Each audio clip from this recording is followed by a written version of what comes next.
Hi, my name's Andrew. I come from Edinburgh. I've just been studying an H&D course in Environmental Resource Management at Scottish Road College, also based in Edinburgh.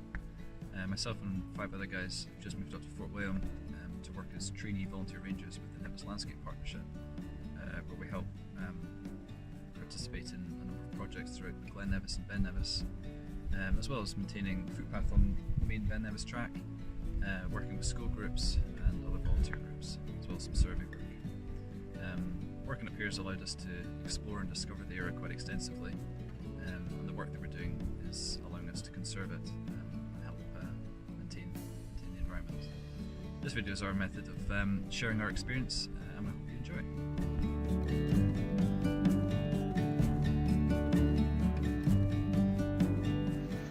Hi, my name's David McMillan. I'm from Dunblane, and I did an environmental science course at University of Highlands and Islands, which led me into volunteering for about a year. Kind of here, there, everywhere, working with multiple different organisations and getting a lot of experience. And I happened to be on a volunteer work party with the National Trust, and I came across Nevis Landscape Partnership and found out that they had a trainee volunteer ranger programme, which I'm currently on and still loving, despite the weather.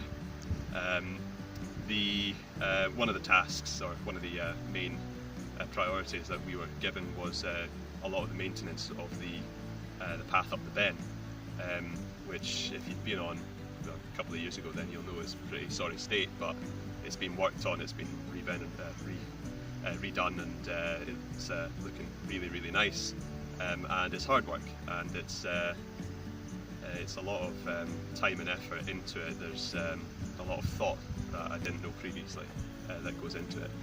I mean, 130,000 people a year over that use it, and so it's well worth making sure that it's top notch, and it's one of the most used paths in the whole of Britain, biggest hill in Britain, so you need to look after it. One of the other tasks that we were in charge of was working down at the visitor centre for Ben Nevis, and that was working with sort of active schools in High Life Highland, rebuilding a pond dipping platform, which allowed the kids to do some pond dipping and learning of aquatic environments. So it was pretty much a full reconstruction of the platform, but yep, worked in the end. No one's fallen in yet, so quite happy about that. But aye, enjoyed it.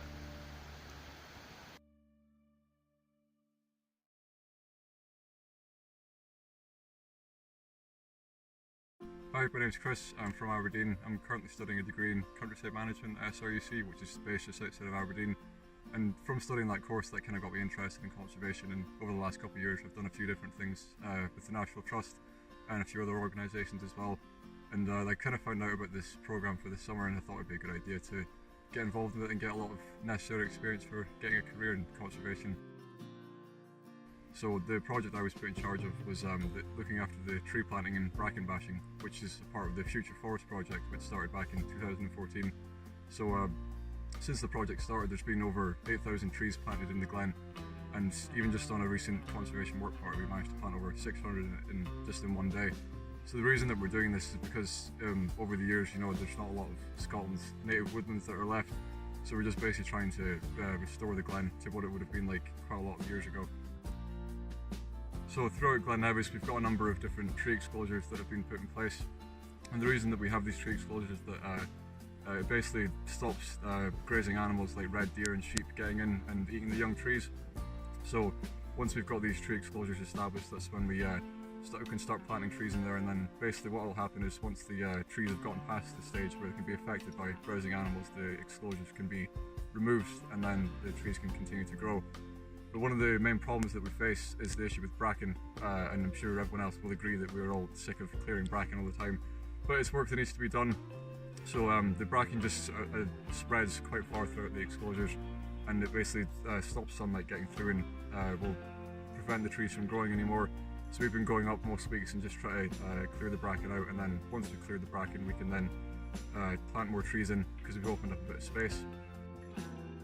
Yes, but it is a bit of hard work, but it's quite satisfying when you're clearing through a bit of really dense bracken and all of a sudden a nice wee Scots pine sapling appears through the dense vegetation. So it's been a lot of hard work, and it might not be much to look at now, but I think we're all kind of hoping to come back in 50 years' time and see what a difference that we've made.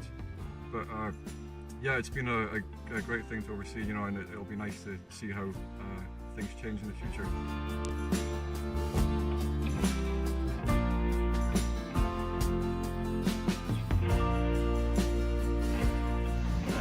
Hi, my name is Scott. I'm from Elgin. I just finished my honours degree in environmental science from UHI. I took up this role with the Nevis Landscape Partnership to gain some practical experience from all the theory of learning at university and to get a foot in the door for the workplace. The project I'm in charge of is mink monitoring. We monitor for American mink, which are an invasive non-native species that predate on ground nesting birds and salmonoids and compete with native wildlife. We have like 3 rafts that we check weekly for footprints, and we had a week of trapping which involved like checking the traps every 24 hours. Another one of the projects we do is a butterfly survey, which we walk the glen. We have 2 transects. We walk the transects with butterfly nets and try and catch as many as we can within a 5-metre radius and try and identify them. We try to get this weekly, but it's really dependent on weather. Quite like sunny weather where it's not cloudy. We catch species such as Scotch Argus, green vein whites, and some mountain ringlets.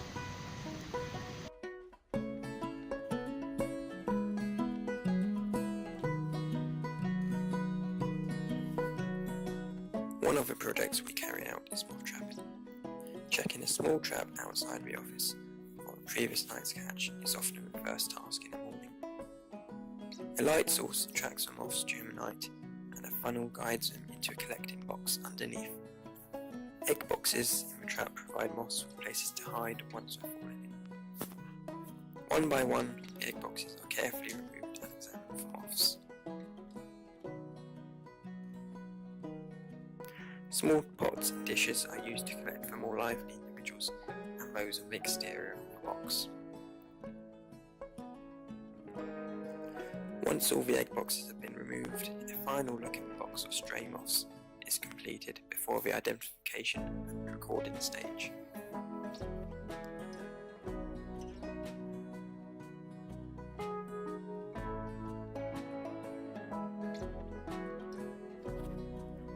Now the moths have been removed from the trap, it is time to identify them. Individuals are coaxed out of the egg boxes to give a clear view, and the species and number of each species is recorded.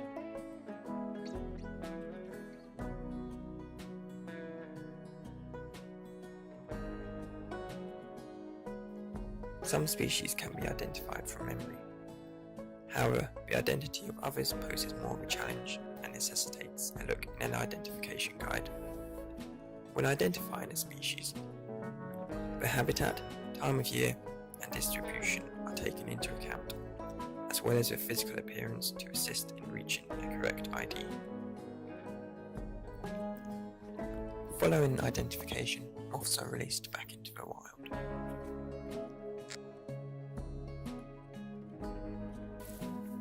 The species recorded are later entered into a datasheet, which is sent to the county recorder at the end of the season.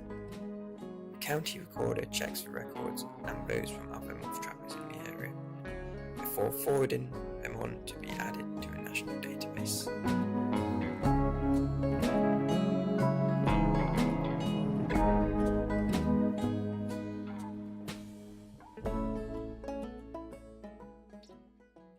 Cameron, one of the TVRs this year with the Nevis Partnership.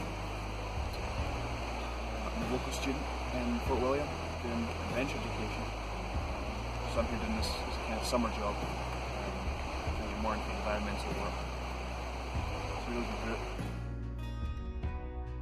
Concerns this year was the marked increase in tourism in Scotland. The pressure on single track roads to Glen Nevis here been increasing concern in the past few years. It's becoming less and less manageable. there's a lot less funding and support for projects to improve these kind of things.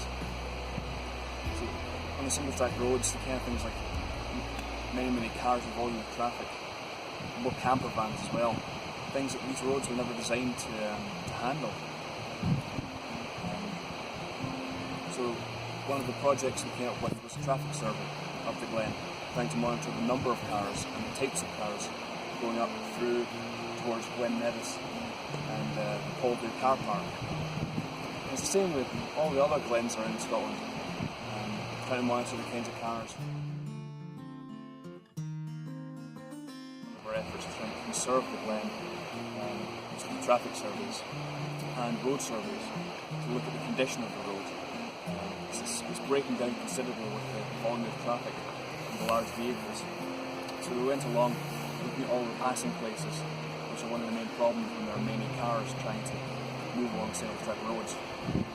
Because of the lack of support, there's little funding available. So hopefully with the data collected from these traffic surveys, we'll be able to take that to the council and petition and show that there's damage being done and work needs to be done to conserve it, because of the value of tourism and people who come here. We really want to be able to access these amazing outdoor environments.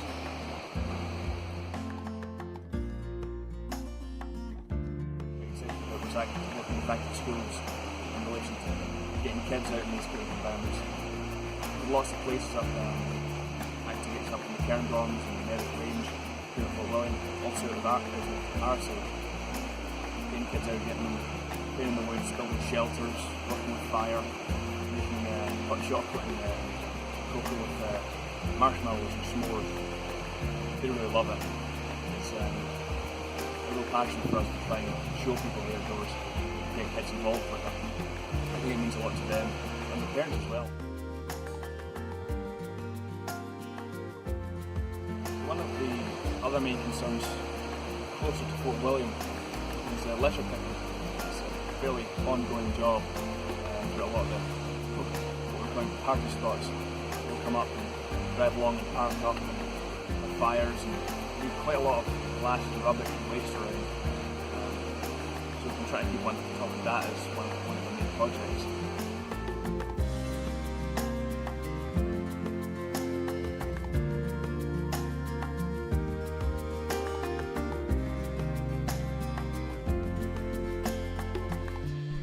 On top of all these projects that we've been taking part in, we're also very keen in just getting out in the outdoors and exploring ourselves.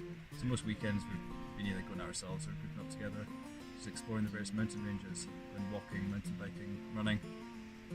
So yeah, we've had a really fulfilling time during our time here, and now that it's drawing to a close, it's getting a little bit emotional. But no, it's been great. It's been nice to explore such a kind of iconic part of Scotland and just the UK in general, and really put something back into the environment and yeah, just preserve it and make sure it's there for future generations to come. It's been really good.